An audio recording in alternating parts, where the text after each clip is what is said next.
watching Sports 360 with Ahmed Hamad for latest news, views, and interviews of sports personalities from around the world. Hello and welcome to Sports 360. I am your host Ahmed Hamad.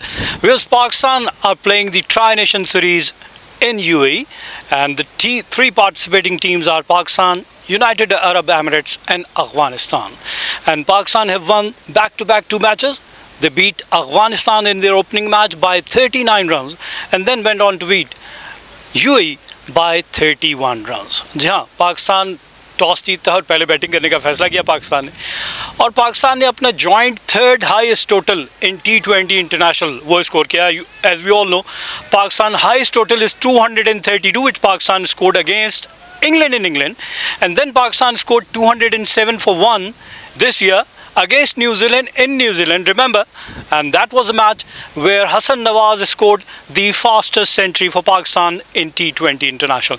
और अब ये तीसरी मरतबा पाकिस्तान ने 207 run बनाए. Although कि पाकिस्तान की पूरी टीम मुकर्रर 20 ओवर्स में आउट हो गई, लेकिन Pakistan posted a total which is 207 और पाकिस्तान की पूरी टीम आउट हो जाती है. लेकिन इन रिप्लाई लेट मैं कहूँगा कि ऑन स्लॉट आप कह लें यूएई के बैट्समैन की जानिब से, ऑल्दो कि मैच किसी हद तक इंटरेस्टिंग ज़रूर हो गया था. आखिरी ओवर में अगर 6 छक्के वो लगा देते तो शायद मैच जीत सकते थे, लेकिन हसन अली जो कि इससे पहले काफ़ी महंगे साबित हुए थे, आखिरी ओवर में अब जब आपको पता है कि क्वेश्चन है 37 रन हैं तो एक ही बॉल आपको गुजारनी है, तो बाकी पॉसिबिलिटी नहीं होती.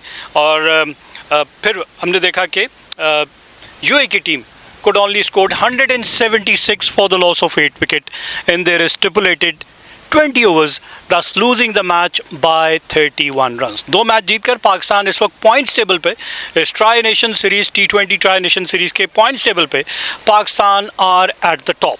तो बहुत अच्छा मैं कहूँगा कि आगाज़ बहुत सारी स्टेटमेंट्स आ रही थी अफ़गानिस्तान के कैप्टन की जानिब से, राशिद खान की जानिब से, कि अगर अफ़गानिस्तान की टीम 50% भी खेलेगी तो वो पाकिस्तान को बीट कर सकती है. और फिर उसका जवाब आया था पाकिस्तान के हारिस रऊफ़ का कि नो मैटर व्हाट, आप जो मर्ज़ी कह लें, पाकिस्तान आर दी फेवरेट. जी हाँ, पाकिस्तान फेवरेट है. अफ़गानिस्तान यूएई से पाकिस्तान को जीतना चाहिए. बेशक अफ़गानिस्तान अब बहुत अच्छी बैलेंस साइड है, लेकिन पाकिस्तान के पास जो मैच विनिंग टर्निंग पॉइंट है वो एक तो आपके पाकिस्तान के पास जो बॉलर्स हैं विकेट टेकिंग बॉलर, और हसन नवाज़ का इंडक्ट होना into the Pakistan cricket team वो बहुत अच्छे साइन है कि पाकिस्तान को सलमान अली आगा के साथ मिडिल ऑर्डर में हसन नवाज़ मिल गए हैं जो बहुत अच्छा फिनिश करते हैं और पाकिस्तान में बड़ा टोटल बोर्ड पर लगा देता है.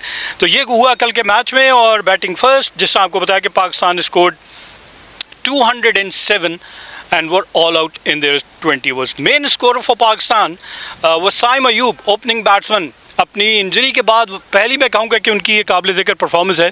He made 69 of just 38 balls, hitting 7 fours and 4 sixes. जी हाँ, 7 चौके और 4 छक्के उनकी इनिंग में शामिल. And his strike rate was 182. बहुत अच्छा स्ट्राइक रेट, और he scored 69.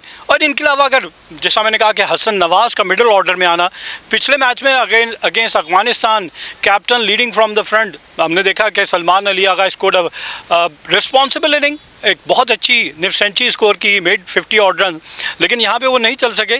और एक बड़ा अच्छा जैपर ऑफ डिलीवरी, गुड लेंथ से बॉल ज़्यादा बाउंस होता है और बैट का भारी किनारा विकेट कीपर के हाथ में, तो वो यहाँ पे सलमान अली आगा 5 रन बना के आउट हो जाते हैं. लेकिन Hasan Nawaz, as we all no, कि बिग हिटिंग, मैं कहूँगा कि अब्दुल रज़ाक के बाद एक ऐसा बैट्समैन आया जो बड़े शॉट बड़े आसानी से लगाता है, और वो हमने देखा जनाब कि हसन नवाज़ के पास वो सलाहियत है कि वो बड़े चौके छक्के लगा सकते हैं.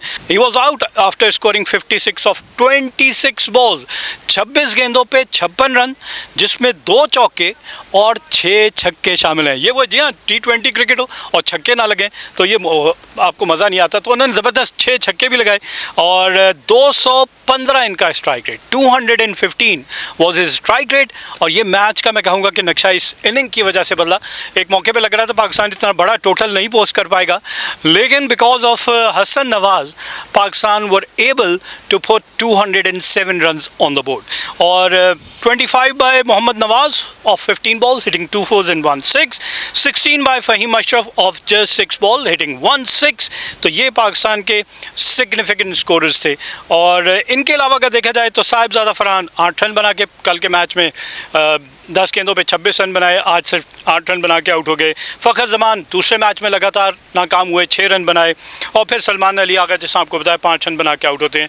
मोहम्मद हारिस, एक और नाकामी उनकी पिछली 7 इनिंग्स देखी जाए तो डिसअपॉइंटमेंट ही होती है, और फिर ये सोचने पे मजबूर हो जाते हैं कि क्या मोहम्मद हारिस की जगह किसी और विकेट कीपर बैट्समैन को जगह मिलनी चाहिए थी। हसीबुल्लाह बहुत अच्छी, मैं कहूँगा कि जिनका ताल्लुक बलूचिस्तान से, अंडर 19 की प्रोडक्ट रोहेल नज़ीर हैं, या फिर क्या मोहम्मद रिजवान को ही दोबारा पाकिस्तान टीम में लेकर आया जाए, जो कम से कम कंसिस्टेंट तो हैं और रिलायबल भी हैं। ऑल्दो के स्ट्राइक रेट के ऊपर बहुत सारे सवालिया निशान खड़े होते हैं, लेकिन पाकिस्तान की बैटिंग लाइनअप को देखते हुए कि जब आप 110 पे ही आउट हो जाते हैं तो हमें कम से कम ऐसे प्लेयर चाहिए जो सिचुएशन के हिसाब से इनिंग को बिल्ड कर सकें।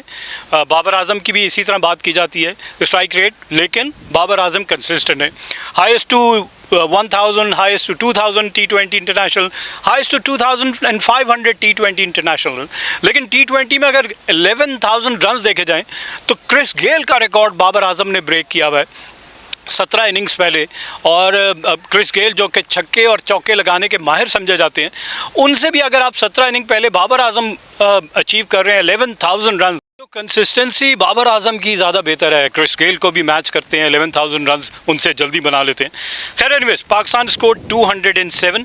और अगर बॉलिंग देखी जाए यूएई के, तो जुनैद सदीक 4 ओवर में 49 रन दिए और 3 विकेटें हासिल की। And then Dhruv Prashar 4 over में 34 रन दिए, कोई विकेट हासिल की। Haider Ali left arm leg spinner 4 over में 32 रन दिए और 2 विकेट हासिल की, बड़े अच्छी इकोनॉमिकल बॉलिंग कर रहे थे। और मोहम्मद जवादुल्लाह 4 ओवर में 44 रन दिए, कोई विकेट हासिल की। और सगीर खान, इन्होंने भी 4 ओवर में 44 रन दिए, 3 विकेट हासिल की।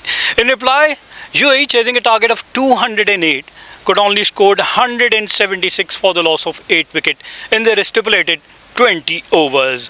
और एक मौके पे लग रहा था, अगर फॉल ऑफ विकेट देखे जाए 1 for 39, जी हाँ, अच्छा आगाज़ इनको ज़रूर मिल गया। 5 ओवर की पहली बॉल पे 39 के स्कोर पे पहली विकेट गिरती है, और फिर दूसरी विकेट 54 के स्कोर पे कैप्टन मोहम्मद वसीम आउट होते हैं। तीसरी भी बैक टू बैक 54 पे एक और विकेट मिल जाती है। चौथी विकेट एथान डिसोजा, जी हाँ, 68 के स्कोर पे। फिर उसके बाद से 5वीं विकेट आपको बताना चाह रहा हूँ कि 76 के स्कोर पे उनकी आधी टीम आउट हो गई। और ये वो मौका था कि जहाँ पे आसिफ खान, जी हाँ, आसिफ खान जो कि लाहौर से भी खेले हुए हैं, एलसीसी से भी, यूएई में सुकूनत इख्तियार करने के बाद अब यूएई की जानिब से खेलते हैं। और क्या मैं कहता हूँ कि तेज़ तरीन सेंचुरी बनाने का रिकॉर्ड है इनका in the T20 for UAE, which he scored against Hong Kong maybe। और यहाँ पे भी हमें नज़र आया कि उनकी इनिंग, जिस तरह वो आसानी से छक्के लगा रहे थे, सुफियान मुकीम हो जाएं, हसन अली हो जाएं, या फिर सलमान मिर्ज़ा, हर बॉलर को बआसानी छक्के लगा रहे थे।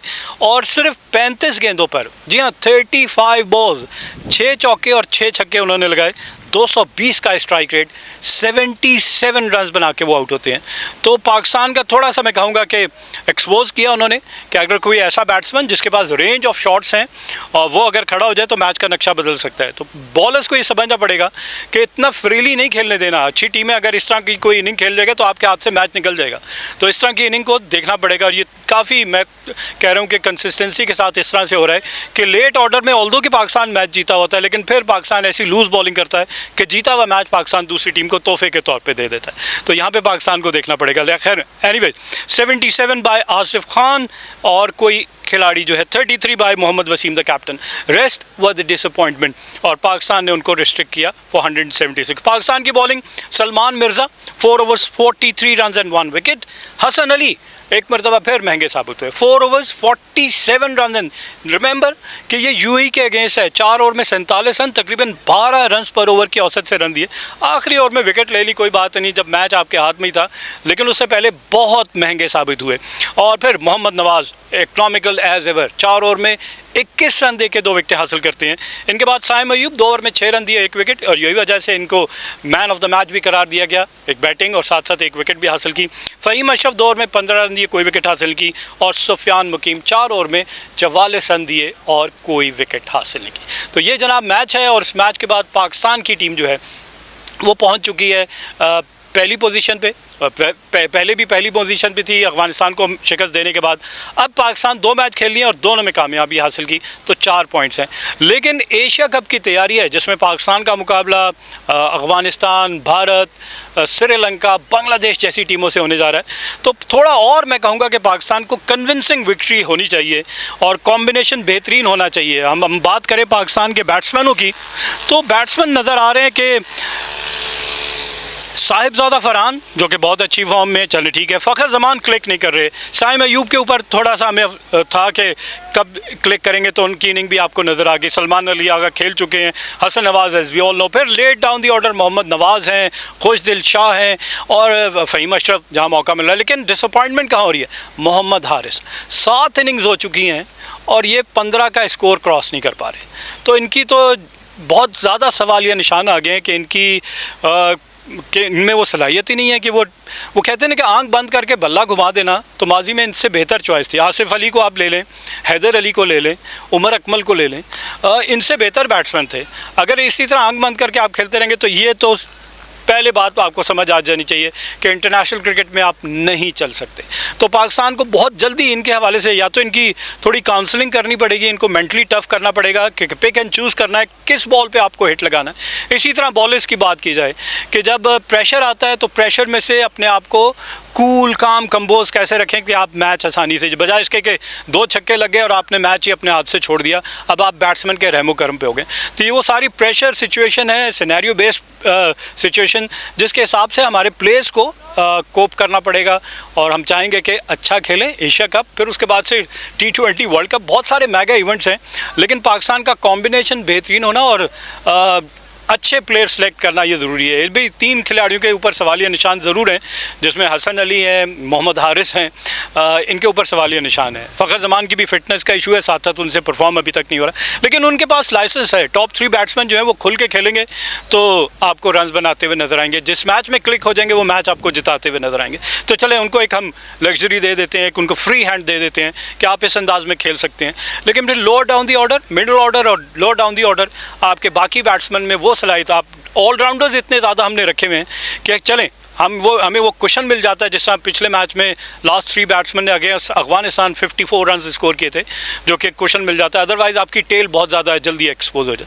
तो बेस्ट कॉम्बिनेशन देखें और Pakistan cricket team best of luck. And on this note we come to the end of our show. This is Hammad Siddiqui signing off from Sports 360. Keep on watching Sports 360 with Ahmed Hamad for latest news, views, and interviews of sports personalities from around the world.